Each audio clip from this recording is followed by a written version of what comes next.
SIR বাদ যাবে কত? 1 কোটি বাদ যাবে। ড্রাফট লিস্ট বেরোলে দেখবেন কি ভয়ঙ্কর ভয়াবহ অবস্থা। আজকের এই ভিডিওটি অতীব গুরুত্বপূর্ণ। দেখা মাত্র ভিডিওটি শেয়ার করে দিবেন, কারণ ভারতের প্রত্যেকটি নাগরিক এই তথ্যগুলো জানা প্রয়োজন। আমি যে তথ্যগুলো দিচ্ছি খুবই গুরুত্বপূর্ণ। ভালো থাকবেন, আমাদের সাথে থাকবেন। মুখ্যমন্ত্রী মমতা বন্দ্যোপাধ্যায় আগেই টের পেয়েছিলেন যে ড্রাফট ভোটার তালিকা বেরোনোর পরেই এই রাজ্যে কি হাল হবে আপনারা বুঝতে পারবেন। আমিও সেই একটা কথাই বলছি। মেসি কাণ্ড দেখলেন জুয়ার্দিতে? মঙ্গলবার দুপুরটা আসতে দিন, মেসি, মারাদোনা, রোনাল্ডো সব চাপা পড়ে যাবে। কেন? কারণ ড্রাফট ভোটার তালিকা বের হচ্ছে, মানে খসড়া ভোটার তালিকা। কত লোককে ডাকা হবে? ভালো করে চেয়ার ধরে বসুন, বা যেখানে বসে থাকেন ভালো করে ধরে রাখুন। যেটা এরপরে বলবো আপনারা শুনলে বিশ্বাস করবেন না। কত মানুষকে ডাকা হবে হিয়ারিং এ? কত হতে পারে? 10 লাখ, 15 লাখ, 50 লাখ, 1 কোটি? 2 কোটি মানুষকে হিয়ারিং এ ডাকা হচ্ছে। এই পশ্চিমবঙ্গের ভোটার তালিকায় 2025-এও নাম আছে যারা এবার এসআইআর এ ফর্ম ফিল আপ করেছেন। এমন 2 কোটি মানুষকে হিয়ারিং এ ডাকা হবে। যাদের ফর্মে গন্ডগোল আছে, বা এপিক নাম্বারে গন্ডগোল আছে, বা অন্য কিছু গন্ডগোল আছে, এমন 2 কোটি মানুষকে ডাকা হবে। এক্সাক্ট সংখ্যাটা কত? চেকিং করার পর পুনরায় চেকিং করতে, হিয়ারিং করতে যে ভোটার ডাকা হচ্ছে, সেই ভোটারের সংখ্যাটা হচ্ছে 1.67 করোড়, মানে 1,67,00,000। আর ওই যে 31 কোটির কাছাকাছি প্রায় আনম্যাপিং ছিল, যাদের 2002 এর ভোটার তালিকায় নাম নেই, বা 2002 এর ভোটার তালিকায় তাদের বাবা মা, ঠাকুরদা ঠাকুমার নাম নেই, এমন 31 লাখ, মানে প্রায় 1,98,00,000, 2 কোটির কাছাকাছি মানুষকে হিয়ারিং এ ডাকা হবে। আর কত নাম বাদ গেল সব শোনাবো। তার আগে ছোট্ট কয়েকটা কথা বলে দিই, অত্যন্ত জরুরি। আপনারা অনেকের ভিডিও আমাকে শেয়ার করছেন।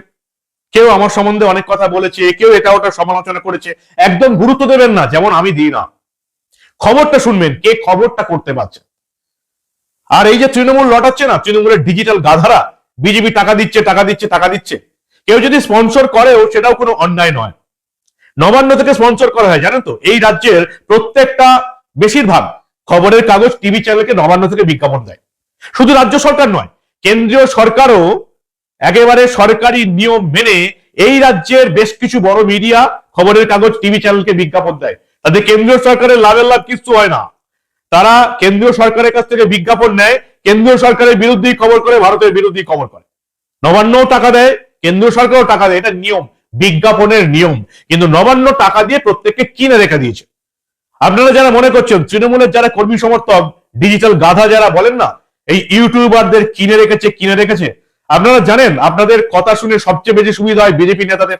বঙ্গ বিজেপির নেতারা অফিসে বসে হাসে আপনাদের কথা শুনে। তারা ভাবে আমরা তো কাউকে একটা টাকাও দিই না, অথচ তৃণমূল নিজেরাই প্রচার করে দিচ্ছে ইউটিউবারদের বিজেপি নাকি টাকা দিচ্ছে। আর বিজেপি কর্মী সমর্থকদের বলছি, যারা মনে করছেন যে আপনাদের বিজেপির তরফ থেকে ইউটিউবারদের টাকা দেওয়া হচ্ছে, তারাও মূর্খের স্বর্গে বাস করছেন। বঙ্গ বিজেপি কাউকে টাকা দেয় না। আরো একটা ব্যাপার আছে, এই যে মাঝে মাঝে খবর চলতে গেলে আপনারা দেখেন যে ইউটিউবে হঠাৎ করে তৃণমূলের বিজ্ঞাপন চলে আসছে। ওই ইউটিউবে বা গুগলেও অ্যাড দিয়েছে তৃণমূল, তবে এই খবরের জায়গাগুলোতে আপনারা তৃণমূলের অ্যাড দেখতে পাচ্ছেন। পরিষ্কার করে একটা কথা বলি, আমার প্রতিবেদন এখন অব্দি কোন রাজনৈতিক দলের একটা টাকাও আসেনি। আর যদি আসে তাহলে আপনারা কি ভাবছেন এই দাপটটা আমি দেখাতে পারবো? নির্বাচন কমিশন এসআইআর ঠিকঠাক না করলে আমি বলতে পারবো? এই যে সিবিআই, ইডি গোটা ভারতবর্ষে কাজ করে, এই রাজ্যে কাজ করে না, যেটা বিজেপির নেতা কর্মীরা বলতে পারে না, সেটা আমি বলতে পারি। এই যে ইডি, অভিষেক বন্দ্যোপাধ্যায়ের কোম্পানি লিফট অ্যান্ড বাউন্সের 150 কোটি টাকার সম্পত্তি বাজেয়াপ্ত করে বিচারপতি অমৃতা সিনহার এজলাসে রিপোর্ট দিয়েছে। পিএমএল এর নিয়ম হচ্ছে, প্রিভেনশন অফ মানি লন্ডারিং অ্যাক্টের নিয়ম হচ্ছে, 1 টাকা সম্পত্তি বাজেয়াপ্ত হলেও সে জেলে যাবে। অরবিন্দ কেজরিওয়াল জেলে গেছে, অনেকেই জেলে গেছে, কিন্তু আমাদের রাজ্যে অভিষেক বন্দ্যোপাধ্যায় জেলে যায়নি। আপনাদের কি মনে হয় বিজেপি যদি টাকা দিত আমি এই কথাটা বলতে পারতাম? যে যা বলছে বলতে দিন, আপনারা শুধু খবর দেখুন। 2-4টে মিথ্যা বদনাম করে 25 বছর সাংবাদিকতা করছি। 2011-তেও পরিবর্তন চেয়েছিলাম, সিপিএম সরকারের বিরুদ্ধে পরিবর্তন চেয়ে খবর করেছি। যে যা বলছে বলতে দিন, কিছু এসে যায় না। আপনারা খবর দেখুন। সামান্য টাকার বিনিময়ে মানব্য কখনো নিজের দাপট হারাবে না। এই যে দাপট আমি দেখাতে পাচ্ছি আপনাদের সামনে, আর আমাদের জিপে নাম্বার দেওয়া থাকে, যারা জিপেতে টাকা পাঠান, আমি বলি যাদের বেশি আছে তারা পাঠান। এই টাকা দিয়ে শুধু আমাদের নয়, আরো অনেক কাজ হয় এখানে। ছোটখাটো মন্দির সারানো হয়, সেই মন্দির সারানোর লক্ষ্যে যারা কাজ করে প্রসাদ খাওয়ানোর জন্য টাকা পাঠানো হয়। 1 লাখ টাকা 15ই আগস্টের আগে 25টা ক্লাবকে দিয়েছি 4000 করে, যাতে একটা বড় জাতীয় পতাকা কিনে এলাকার প্রত্যেক মানুষকে নিয়ে জাতীয়তাবোধের বিকাশ করতে পারে। আপনাদের টাকা দেওয়া থেকে প্রায় 2.5 লাখ টাকা এই 2025-এ খরচা হয়েছে শুধুমাত্র জাতীয়তাবোধের বিকাশ, শিক্ষা, মন্দির সংস্কার করার জন্য। কি মনে হয় আপনাদের? কয়েকজন সামান্য লোক বদনাম করে এরকম আটকাতে পারবে মনে হয় আপনাদের? আপনাদের ভালোবাসা যদি সঙ্গে থাকে, এই 2-4টে মিথ্যা বদনামে কিচ্ছু হবে না। আমি ইগনোর করি, আপনারাও ইগনোর করতে শুরু করুন। খবরে ফিরে আসি। যেটুকু জানতে পারলাম যে এই যে যারা ফর্ম জমা করতে পারেনি সেই সব ভোটারদের নাম কিন্তু থাকছে না। এই সংখ্যাটা হচ্ছে 58,20,000, মানে যারা ফর্ম জমা করেনি এই 58,20,000 খসড়া ভোটার তালিকায় থাকবে না। এরা পাকাপাকি ভাবে আপাতত বাদ পড়ে গেল। কিন্তু এরা কি পার্মানেন্ট বাদ পড়লো? না, পড়লো না। যদি কেউ ছেলের কাছে থাকে আমেরিকায়, তার বাড়িতে 3বার বিয়ে গেছে, তাকে পাইনি, সে কি ভোটার তালিকা থেকে বাদ পড়ে যাবে? ভারতের নাগরিক হওয়ার পরেও যাবে না। এদের হাতেও 1 মাস সময় থাকবে।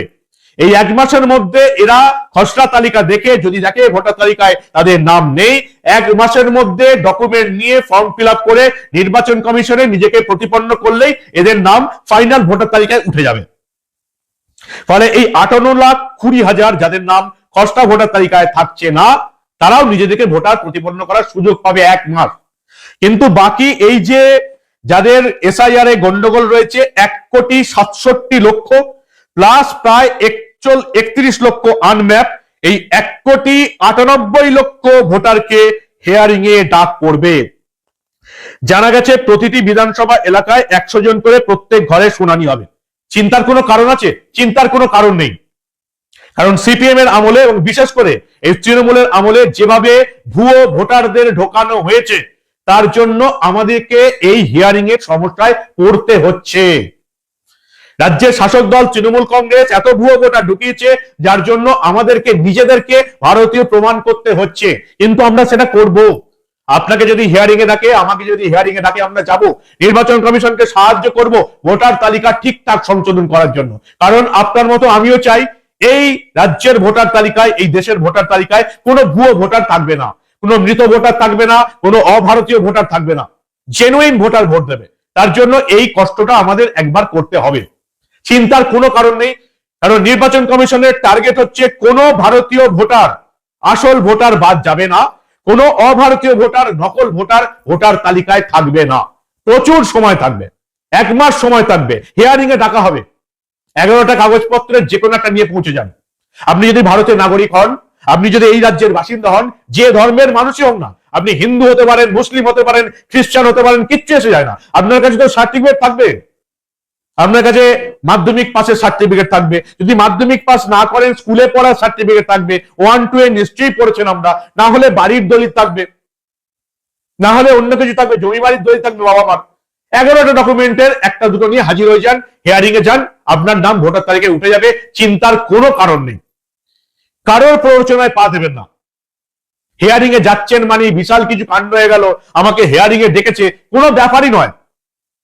অনেকের তথ্যগত ভুল আছে, যার জন্য কিন্তু এই যে নির্বাচন কমিশনার হয়ে ভোটার তালিকা সংশোধনের কাজ যারা করেছে, যারা ভোটার কার্ড ইস্যু করেছে, তাদেরও দোষ আছে, যে জন্য আপনাকে হিয়ারিং এ ডাকা হবে।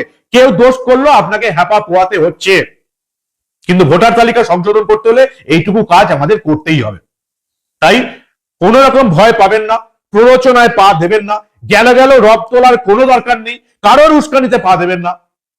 কারণ কোন আসল ভোটারের নাম বাদ যাবে না। এই যে খসড়া ভোটার তালিকা বেরোবে, এই খসড়া ভোটার তালিকা আপনার এলাকায় যিনি সার্ভে করেছেন, বিএলও বুথ লেভেল অফিসার, তার কাছে থাকবে। প্রত্যেকটা রাজনৈতিক দলের প্রতিনিধি যারা বিএলএ হয়েছিলেন, বুথ লেভেল এজেন্ট, তাদের কাছে থাকবে। আপনারা অনলাইনেও দেখতে পাবেন। যারা অনলাইনে দেখতে পারেন তারা নির্বাচন কমিশনের যে ওয়েবসাইট eci.gov.in, এখানেও দেখতে পাবেন। আর একটা সিইও ওয়েস্ট বেঙ্গলের ওয়েবসাইট ceo.westbengal.wb.gov.in, এখানেও দেখতে পাবেন। ইসিআই এর নেট অ্যাপে দেখতে পাবেন। বাকি যেটুকু জানতে পেরেছি যে প্রত্যেক বিএলওর কাছ থেকে থাকবে, প্রত্যেক রাজনৈতিক দলের কাছে এই খসড়া ভোটার তালিকা থাকবে, পঞ্চায়েত অফিসে থাকবে, মিউনিসিপ্যালিটি অফিসে থাকবে, জেলা শাসকের দপ্তরে থাকবে।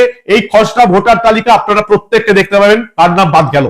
তারা 1 মাস সুযোগ পাবেন, যাদেরকে হিয়ারিং এ ডাকা হবে। এই যে 1,98,00,000 প্রায় 2 কোটি মানুষকে হিয়ারিং এ ডাকা হবে, তার মানে কি এই 2 কোটি নাম কি বাদ পড়ে যাবে? না, বাদ পড়বে না। এই 2 কোটি লোককে যে ডাকা হচ্ছে, বিভিন্ন সমস্যা আছে, নামের সমস্যা আছে, বাবা মায়ের নামের সমস্যা আছে, এপিক নাম্বারের সমস্যা আছে, ঠিকানায় সমস্যা আছে, ছবিতে সমস্যা আছে। কি এসে গেল? আমাকে ডকুমেন্ট নিয়ে গিয়ে শুধু আমি ভারতীয় ভোটার, এই ভারতে আমার জন্ম, আমি ভারতীয় নাগরিক, এখানে পড়াশোনা করেছি, এই সমস্ত প্রমাণ করতে পারলে আমার নাম ভোটার তালিকায় উঠে যাবে, চিন্তার কোনো কারণ নেই। আবার বলছি, ভারতীয় নাগরিক নন তাদের নাম ভোটার তালিকায় থাকবে না, ভারতীয় নাগরিক তাদের নাম ভোটার তালিকায় থাকবে। কোন রকম উস্কানিতে, প্ররোচনায় পা দেবেন না। 2 কোটি মানুষকে হিয়ারিং এ ডাকা হচ্ছে, যেটা এই রাজ্যের ক্ষেত্রে একটা উল্লেখযোগ্য খবর যে 1,98,00,000 মানুষকে হিয়ারিং এ ডাকা হবে। এবং এর মধ্যে কি কি রয়েছে আপনারা শুনে নিন। বাবার নামে অসঙ্গতি রয়েছে 85,01,486 লোক। ভাবুন, শুধু বাবার নামে গন্ডগোল। কারো বাবার নামে শ্রী জুড়ে গেছে, বাবার ভোটার তালিকা হয়তো সেই নামে নেই। কারো বাবার সঙ্গে কুমার জুড়ে গেছে, হয়তো ভোটার তালিকায় কুমার নেই, কি ভোটার তালিকায় কুমার আছে, অরিজিনাল ভোটার কার্ডে কুমার নেই। অনেক রকম গন্ডগোল। এরকম শুধুমাত্র বাবার নামে অসঙ্গতি রয়েছে 85,01,486 জনকে ডাকা হতে পারে। ভাবুন একবার, তার মানে কি এই 85 জন ভোটার নয়? এরা কি প্রত্যেকে ভুয়ো ভোটার? সেরকম কোনো কারণ নেই, কারণ এই 85 জনের বাবার নামে গন্ডগোল রয়েছে। বয়স নিয়ে দ্বন্দ্ব রয়েছে, বাবার বয়স। কারো বাবার বয়স 15 হয়ে গেছে, কারো বাবার বয়স 14 হয়ে গেছে, কারো বাবার বয়স 10 হয়ে গেছে। এরকম বয়স নিয়ে, বাবার বয়স নিয়ে দ্বন্দ্ব রয়েছে 20 লক্ষ ভোটার। তো তাদেরকে তো নোটিশ দিতেই হবে। তার মানে এই নয় যে তাদের নাম বাদ চলে গেল। কোনো উস্কানিতে পা দেবেন না। যেমন এই যে 11,95,230 জন ভোটারের বাবার বয়সের সঙ্গে ফারাক মাত্র 15 বছর, এদের সবাইকে ডাকা হবে। আবার দেখা যাচ্ছে বাবার সঙ্গে বয়সের ফারাক 50 বছর, এমন সংখ্যা রয়েছে ভোটার 8,77,000, এদিকেও হিয়ারিং এ ডাকা হবে। দেখা যাচ্ছে 40 বছর বয়সে কেউ ঠাকুরদা হয়ে গেছে, তাদেরকেও ডাকা হবে। 85 বছরের বেশি ভোটারের বয়স, তাদেরকে ডাকা হবে, চেক করা হবে সত্যি এরা মারা গেছে না বেঁচে আছে। যেমন ঠাকুরদার বয়সের সঙ্গে গন্ডগোল রয়েছে 3,29,000 ভোটার, এদেরকে ডাকা হবে। লিঙ্গে ভুল রয়েছে, ভাবুন, পুরুষ মহিলা হয়ে গেছে, মহিলা পুরুষ হয়ে গেছে, 13,46,000, এদিকে ডাকা হবে। হিয়ারিং এ ডাকা হচ্ছে মানে গেল এমন কোনো ব্যাপার নয়, আপনাদের নাম বাদ চলে গেল এমন কোনো ব্যাপার নয়। গন্ডগোল রয়েছে, ডাকা হবে, 2-4টে কাগজপত্র নিয়ে গিয়ে নিজেকে প্রমাণ করে দেবেন, ভোটার তালিকায় নাম উঠে যাবে। কোনো চিন্তার কারণ নেই, যেই খেপাক শুনবেন না। ভোটার তালিকা সংশোধন করতে হবে। তবে একটা কথা বারবার নির্বাচন কমিশনের তরফ থেকে বলা হচ্ছে, অসত্য নথি যদি কেউ জমা দেয়, ধরা পড়লে সেই ভোটারও জেলে যাবে, আর সেই অসত্য নথি, ভুয়ো নথি যে ইস্যু করেছে সেও জেলে যাবে। খুব সাবধান থাকবেন। যদি ভুয়ো নথি নিয়ে যান হিয়ারিং এ, অসত্য নথি নিয়ে যান, ডুপ্লিকেট নথি নিয়ে যান, যে নথি নিয়ে যাবে সেও জেলে যাবে, ওই নথি যে ইস্যু করেছে সেও জেলে যাবে, পার পাবেন না। খুব সাবধান থাকুন। ফলে এই দাবি জানানো যাবে 15ই জানুয়ারি অবধি। 16ই ডিসেম্বর থেকে 7ই ফেব্রুয়ারি সমস্ত অভিযোগ খতিয়ে দেখা হবে। খসড়া ভোটার তালিকায় যাদের নাম বাদ যাচ্ছে, এই 58 লাখ, তারা 15ই জানুয়ারি অবধি সময় পাবেন নিজের নাম তোলার জন্য। আর 14ই ফেব্রুয়ারি ভ্যালেন্টাইন্স ডে দিন 2026 ফাইনাল ভোটার তালিকা প্রকাশ হবে। এই ফাইনাল ভোটার তালিকার যেটা প্রকাশ হবে, তারাই কিন্তু 2026 নির্বাচনে ভোট দিতে পারবেন। তাহলে বুঝতে পারছেন তো, মঙ্গলবার এই পশ্চিমবঙ্গে একটা ভূমিকম্প আসতে চলেছে। 1,98,00,000 মানুষকে হিয়ারিং এ ডাকা হবে। কি বলছেন আপনারা? কতটা ঠিকঠাক এসআইআর হবে বলে মনে হচ্ছে আপনাদের? এমনিতে তো 58 লক্ষ নাম বাদ চলে যাচ্ছে, তারপর বাকি কতটা হবে? 1 কোটির কাছাকাছি ভুয়ো ভোটারের নাম কি বাদ যাবে? তাহলে জানবো এসআইআর এই রাজ্যে ঠিকঠাক করতে পারলো নির্বাচন কমিশন। আপনাদের কি মত? আপনাদের মূল্যবান এবং গুরুত্বপূর্ণ মতামত জানান দা নিউজ বাংলার কমেন্ট সেকশনে। দেখতে থাকুন দা নিউজ বাংলা। আমরা আবার এই রাজ্যে ঘটে যাওয়া এই ধরনের অনেক খবরই চেপে রাখতে দেব না।